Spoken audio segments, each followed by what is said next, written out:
Ipinagbawal na ng pambansang pulisya ang paliligo sa Manila Bay sa kabila ng pagiging malinis ng kapaligiran nito.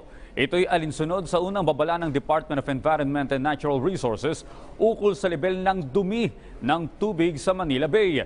May report si Clazel Pardilla.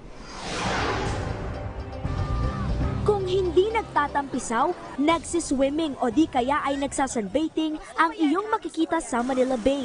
Pero alas 12 ng tanghali ngayong araw, ipinagbawal na ng Philippine National Police ang pagbaba sa dalampasigang bahagi ng Manila Bay at paglalangoy dito mula sa US Embassy hanggang Manila Yacht Club. Paunti-unti kinausap namin ng maayos na talagang piniliwanag namin na hindi pa rin safe paliguan yung tubig sa Manila Bay.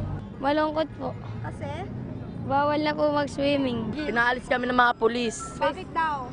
Hindi pa daw malinis. Hindi pa daw po malinis. Pero para sa amin, Babalik kami bukas. babalik pa kami bukas.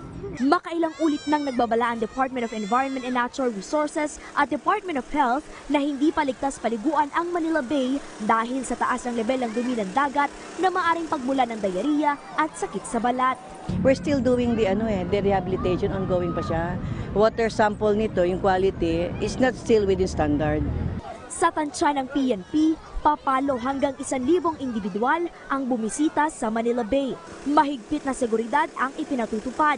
Kasunod ito ng report ng isang batang babae na umano'y binugbog sa Manila Bay at isang batang lalaking muntik na umanong malunod. Nakita na lang po namin siya na palutang-lutang. Bumubula po yung ilong sa aming bibig po. Agad namang na-rescue ang batang lalaki. Ilalagyan na ho namin ng signages sa bawat along baywalk para makita nila yung warning na talagang bawal lang maligo. And then, andito kami, 24 oras. Mandato ng PNP, hindi lamang panatilihin ang kapayapaan, pero sitahin ang mga pasaway na nagtatapon ng basura. Tuloy-tuloy naman ang pamumulot at paghahakot ng basura ng MMDA. Mahigpit na paalala ng DENR, basura mo, pulutin mo. Clazel Pardilla para sa Bayan.